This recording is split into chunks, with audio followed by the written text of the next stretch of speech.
Kumar sir, இதுல நான் ஏற்கனவே முதல்ல கேட்ட அதே கேள்விதான். செங்கோட்டையன் தேர்தல் ஆணையத்தை நாடுகிறார்,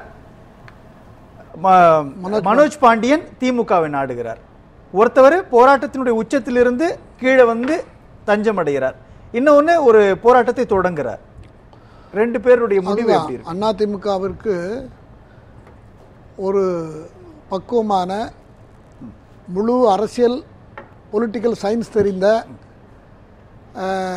அரசியல் கட்சி என்பது ஒரு பொது அமைப்பு, அதில் எல்லாருடைய உணர்வுகளும் ஒரு அங்கம் என்று நினைக்கிற மிக உச்சபட்ச அரசியல் நாகரிகம் தெரிந்த எந்த தலைவரும் இந்த வேலைகளை செய்ய மாட்டார். எந்த வேலை? எடப்பாடி செய்த வேலையை. என்ன வேலை செஞ்சுட்டார்? எல்லாரையும் நீக்குனது. அந்த அந்த அரசியல் நாகரிகம் தெரிந்தவங்க யாரும் செய்ய மாட்டாங்க. நான் உள்ளதை உள்ளபடி பேசணுங்கிறதுக்காக பேசுகிறேன், எனக்கு அவரை குறைச்சி சொல்லணுங்கிற அவசியம் இல்லை. நான் ஆஸ் பர் பாலிடிக்ஸ் சயின்ஸை தான் நான் பேசுகிறேன்.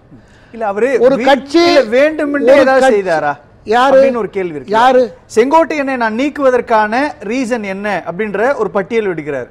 டிடி விதிநகரன் ஏன் கட்சியிலிருந்து நீக்கப்பட்டார் அப்படின்றதுக்கான ஒரு பட்டியல் அவங்களே ஏற்கனவே ஓபிஎஸ் நீக்குவதற்கான பட்டியல் வெளியிடுறார் இல்லையா? ஒரு ஜனநாயக ரீதியிலான ஆடியோ ஆதாரம், வீடியோ ஆதாரத்தை வெளியிடுறார். ஒரு துரோக பட்டியல் வரிசையா போயிட்டு இருக்கு. எல்லாரும் துரோகம் தான் சொல்லிட்டு இருக்காங்க, நம்மளும் பேசியிருக்கோம், நாட்டு மக்களும் அதை புரிஞ்சு வச்சுட்டு இருக்காங்க. துரோகம் தான் என்னதான் இருந்தாலும் 1000 இருக்கட்டும், ஆசியா கண்டத்துக்கே தலைவராக இருக்கட்டும், அதில் உறுப்பு நாடுகளாக இருந்தால் அவங்கள நீ வேண்டாம் நீ வேண்டாம், ஒரு சீட்டில் உட்கார வச்சவங்களும் நீ வேண்டாம் நீ வேண்டாம், ஏதோ சந்தர்ப்பவாதம் அவரை உட்கார வச்சதுன்னு நண்பர் பொன் வில்சன் சொல்கிறார். சந்தர்ப்பமாக உட்கார வைத்ததுங்க நம்ம எல்லாரும் பார்த்தது தானே. ஆகையினால ஒரு எம்ஜிஆர் செய்யலை சார். 80-81 பிரகாஷ் சாருக்கு தெரிஞ்சிருக்குன்னு நினைக்கிறேன், தலைமை கழகத்தில் ஒரு கட்டத்தில் எம்ஜிஆர் சொன்னது, இவங்க எல்லாம் ஒரே கோஷ்டிசமாக இருக்கிறது. அவர் டென்ஷன் ஆகி அவர் என்ன சொன்னார், திடீர்னு வந்து நான் விலகிடுறேன் நீங்கள் கட்சியை நடத்துங்கன்னு சொன்னார். அன்னைக்கு சொன்ன எல்லாரும் காலில் விழுந்தாங்க. கட்சியினுடைய ஃபவுண்டர், இந்த 4.5 கோடி மக்களுடைய அபரிமிதமான அன்பை பெற்ற ஒரு தலைவர் அப்படி சொன்னார். ஆனால் நாம என்ன செய்துகிட்டு இருக்கோம்னு திரு எடப்பாடி பழனிசாமி அவர்கள் ஒரு கணம் நினைத்து பார்த்தால், ஏன்னா கட்சியில் எல்லாரும் வந்து கட்சிங்கிறது ஒரு ஆலமரம் மாதிரி, எம்ஜிஆர் ஆரம்பித்தது, ஜெயலலிதா நடத்தினது, அந்த ஆலமரத்தை நாம வளர்க்கணும், அதுல எல்லாரும் தங்கணும், எல்லாருக்கும் அதுல உரிமை இருக்கிறது. கட்சியை வளர்க்கணும், எல்லாருக்கும் பொதுச் செயலாளர் ஆயிட்டாலும் எல்லா உரிமையும் தனக்கு வந்துருமா? பொதுச் செயலாளர் இருங்க, பாயிண்ட் நான் ஒரு கட்சி அதை அப்புறம் பேசுங்க, அதை அப்புறம் சொல்லுங்க, நான் சொல்றேன். ஒரு ஒரு ஒரு ஆள இல்ல இல்ல ஒரு ஆள இல்ல இல்ல சார் இருக்கிறதா பேசணும். மனோஜ் பாண்டியன் போனது பிஜேபி ஒரு நிமிஷம்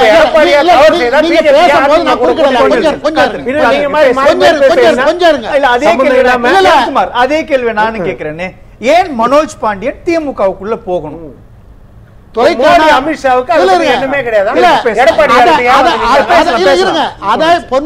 ஒழுங்கா சொன்னார், சரியா தான் சொன்னார். அதுக்கு அடுத்தபடியாக அதை உறுதிப்படுத்தினது துரைக்கண்ணு அவர்கள், அதை சரியா உறுதிப்படுத்தினார். அவருக்கு அவர் கூட்டு எல்லாத்தையும் ஒருங்கிணைக்க வேண்டும் என்று இத்தனை காலம் வெளியே தெரியாம, பத்திரிகைகளுக்கும் பேட்டி கொடுக்காம, பத்திரிகையில கூட எதுவும் பேசிடாம தான் இருந்திருக்கார். நம்ம எல்லாம் பார்த்திருக்கோம். அவர் ஓபிஎஸ் கூட இருக்கிறார், போறார் வராருன்னு நம்ம பார்த்துட்டு இருந்தோம். ஆனால் இப்போதைக்கு அவர் பார்த்தாரு, ஒன்னும் நடக்காது போல இருக்க, ஒவ்வொருத்தரையா நீக்கிட்டு இருக்காரு. இல்ல அன்வர் ராஜா போனாரு, இப்ப செங்கோட்டையன் போயிட்டாரு, ஜேசிடி போயாச்சு, இப்ப எல்லாரையும் அனுப்பிக்கிட்டே இருக்கிறாரு. அது நடக்காது. நம்மளுடைய எதிர்காலம், அரசியல் எதிர்காலம் என்ன ஆக போகிறது? ஏற்கனவே முத்துசாமியில இருந்து ஒரு பெரிய கொஞ்சம் இருங்க சார் கொஞ்சம் இருங்க. முத்துசாமியில இருந்து கே சார்ல இருந்து, நீங்க சேகர் பாபுல இருந்து, ரகுபதியில இருந்து எல்லாரும் இப்ப திமுக வந்து அண்ணா திமுக பிளஸ் திமுக போர்டுல இப்ப அண்ணா திமுக ஆட்சி செய்து கொண்டிருக்கிறது. கட்சிக்கு ஓபிஎஸ் ஆலையோ செங்கோட்டையானாலையோ என்ன பலன் எதிர்பார்க்க? என்ன பலன்? அவங்க தனியா கட்சி 2021 சார், தலைவர்கள் தானே சார். எல்லா தலைவர்களை போல அவர்களும் தலைவர்கள், எல்லா தலைவர்கள் போல அவர்களும் தலைவர்கள். அங்க நீங்க இவ்வளவு பேசுறீங்கல்ல சார். எடப்பாடி பழனிசாமி அவர்கள் தான் எல்லா ஒரே ஒரு விஷயம், 8 அமைச்சர் இல்ல திமுக போனவங்க 8 அமைச்சர். அந்த 8 அமைச்சர் எத்தனை அமைச்சர் ஜெயலலிதா அம்மா இருக்கும்போது 13 பேர் இருக்காங்க. இப்ப எத்தனை அமைச்சர் ஜெயலலிதா அம்மா போனாங்க? அப்ப ஜெயலலிதா அம்மா செயல்பாடு சரியில்லைன்றாரா? கொஞ்சம் என்ன சொல்ல வராரு? லாஸ்ட்ல தான் வந்திருக்கு, கொஞ்சம் இருங்க. நான் இதுல சொல்ல வர்றது என்னன்னா, மனோஜ் பாண்டியன் போனதற்கு சரியான காரணம் அவருடைய எதிர்காலத்தை அவர் தீர்மானிக்கிறதுக்காக போய்விட்டார். திமுகவிலிருந்து தான் அதிமுக வந்தது நினைத்திருப்பார், முன்னோடிகளை மனதில் வைத்திருப்பார், முன்னோடிகள் அழைத்திருப்பார்கள், இப்படி 1000 காரணங்கள் இருக்கலாம். அது அவருடைய தனிப்பட்ட விருப்பம். ஆனால் இத்தனைக்கு காரணம் யார் என்பதுதான் நான் பேசிக் கொண்டிருக்கிறேன். இத்தனைக்கு காரணம், இவ்வளவு காரணம் ஒரு கட்சி, பொதுமக்களுடைய அபிமானமும். ஒரே ஒரு கேள்வி. இப்போ ஓபிஎஸ் அதிமுகவினுடைய தீவிரமான விசுவாசி, முதலமைச்சராக இருந்தவர், துணை முதலமைச்சராக இருந்தவர். அவர் முதலமைச்சர் ஸ்டாலினை போய் சந்திக்கிறார். இந்த சந்திப்பு மறைந்த முதலமைச்சர் ஜெயலலிதா இருக்கிறப்போ நடந்திருக்குமா? ஒருவேளை திமுகவினுடைய அதிதீவிரமான முக்கியமான தலைவர்கள் அதிமுகவினுடைய பொதுச் செயலாளர் இருக்கக்கூடிய எடப்பாடி கே பழனிசாமியை சந்தித்து விட்டு திமுகவுக்குள்ள இருந்துட முடியுமா? ஜெயலலிதா அம்மையார் இருக்கும் பொழுது ஸ்டாலின் அவங்களை வீட்டுல போய் சந்திச்சாரு, ஞாபகம் இருக்கா? திமுக நிதி கொடுக்கிறதுக்காக போனது சார். எதுக்காக அவர்கிட்ட சந்திக்கிற நீங்க கேட்ட சந்திப்பா இருக்க முடியுமான்னு கேட்டீங்க. நிதி கொடுக்கிறதுக்காக ஒரு ஆபீஷியலான விஷயம். அது ஜெயலலிதா அம்மையார் இருக்கும் பொழுது நடக்குமா என்று கேட்டீர்கள். இல்ல இல்ல அந்த அம்மாவுடைய கேரக்டருக்கு அவங்கள தெரிஞ்சுக்கிட்டவங்க யாரும் அந்த மாதிரி வேலையை செய்ய மாட்டாங்க. ஆனால் சரியாங்கிறது ஒரு பெரிய விவாதம். இல்ல, இதே பசுமொழிச்சாலை இல்லத்துல போய் எடப்பாடி கே பழனிசாமியை திமுகவினுடைய முக்கியமான தலைவர்கள் சந்தித்தா என்ன நடந்திருக்கும்? அதான் சார், அந்த அம்மாவுடைய கேரக்டர் அது. அவங்க அதை விரும்ப மாட்டாங்க. அதுதானே சார் விரும்ப மாட்டாங்க. அது சரியா தப்பாங்கிறது வேற விவாதம். அது சரியா தவறா என்பது வேற விவாதம். அது சரியா தவறா என்பது வேற விவாதம். அதுதான் சரி, நம்ம விவாதம் பண்ண முடியாது. சேகர் பாபு எந்த காலத்துல போனார்? கொஞ்சம் இருங்க. தங்கம் தென்னரசு எந்த காலத்துல போனார்? முத்துசாமி எந்த காலத்துல போனாரு? ரகுபதி எந்த காலத்துல போனாரு? ஏவாவேலு எந்த காலத்துல போனார்? இதெல்லாம் சொல்லுங்க. அதனால நான் எல்லாரும் இத பற்றி பேசுங்க சார். மக்கள் சுயநலம் ஆயிட்டாங்க, கட்சியில் இருக்க தலைவர்கள் சுயநலவாதி ஆயிட்டாங்க, கொள்கை காத்துல பறந்தாச்சு, கொள்கையாவது கத்திரிக்காதுங்கிற அளவுக்கு தான் இப்ப போய்கிட்டு இருக்கிறது. எம்ஜிஆர் என்ன நோக்கத்தில் ஆரம்பித்தார்? எம்ஜிஆர் எதற்காக இந்த கட்சியை ஆரம்பித்தார்? தன்னுடைய சொத்துக்களை எல்லாம் எதற்காக வாரி வழங்கினார்? இதை எல்லாத்தையும் மறந்துட்டு எல்லாரும் போய்கிட்டு இருக்காங்க.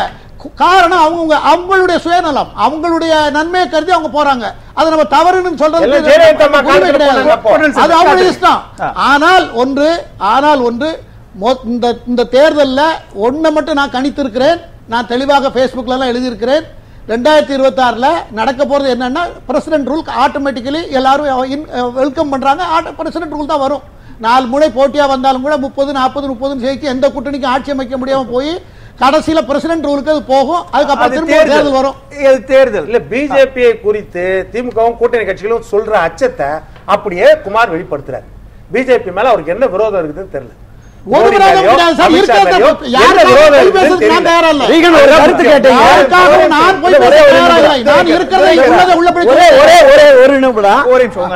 செங்கோட்டையன் அவர்களும் திரு ஓபிஎஸ் அவர்களும் இந்த கட்சிக்காக என்ன செய்தாங்கன்னு கேட்டீங்க. அனைத்து இந்திய அண்ணா திராவிட முன்னேற்ற கழகம் என்ற தேசிய கட்சியாக, அண்ணா திராவிட முன்னேற்ற கழகம் என்கிற மாநில கட்சி தேசிய கட்சியாக மாறுவதற்கான பொதுக்குழு கூட்டம் கோவையில், அந்த பொதுக்குழு கூட்டத்தை நடத்துவதற்கு ஒரு 3 பேர் கொண்ட ஒரு குழுவை போட்டு அந்த குழுவினுடைய பொருளாளராக புரட்சித் தலைவர் எம்ஜிஆர் நியமித்தவர் தான் மரியாதைக்குரிய திரு செங்கோட்டையன் அவர்கள். 9 முறை சட்டமன்ற உறுப்பினர். கொங்கு மண்டலத்தில் திரு எடப்பாடி உட்பட பல அரசியல் முன்னணியினரை பொறுப்புகளுக்கு கொண்டு வந்தார் திரு எடப்பாடி உட்பட. அதே போல கொங்கு மண்டலத்தில் ஈரோடு, சேலம் அந்த பகுதியில் பல ஆயிரக்கணக்கான பேரவை, பாசறை, இளைஞரணி, தொழிற்சங்கம், மாணவர் அணி, வழக்கறிஞர் பிரிவு என்று கொண்டு வந்தவர். அந்த ஆயிரக்கணக்கானோரும் இன்னும் அவர் பின்னாடி இருக்கிறார்கள்.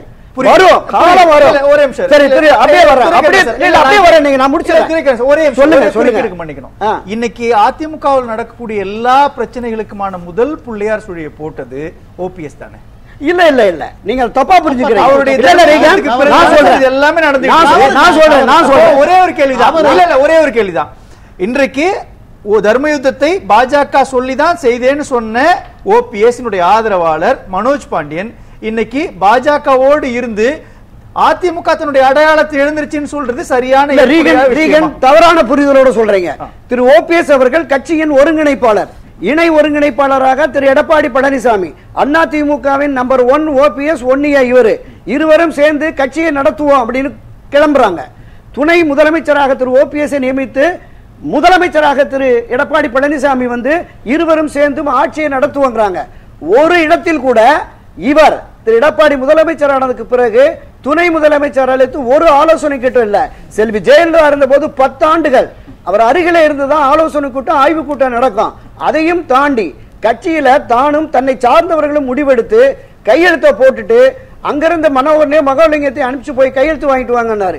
மீண்டும் கட்சியில் ஒரு பிரச்சனை பிளவு வரக்கூடாது என்பதற்காக தன் சொந்த தம்பியை நீக்குவதற்கு கையெழுத்து போட்டவர். அன்வர் ராஜாவை நீக்கிறது கையெழுத்து போட்டார்.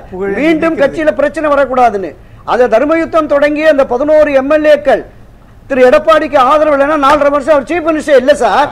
அரசியல்ல அவ்வப்போது கருத்து மாறுபாடுகள் மனமாச்சரியங்கள் இருக்கும். ரிசல்ட் என்ன வரணும்? அதிமுக ஒன்றிணைந்தால் மட்டும்தான் திமுகவை தேர்தல் களத்தில் வீழ்த்த முடியும். எண்ணமும் உணர்வும் திரு எடப்பாடிக்கு வர வேண்டும் என்றுதான் அந்த தலைவர்கள் போராடுகிறார்கள். சூழல் கருதி தான் வர முடியல. நான் வரேன்.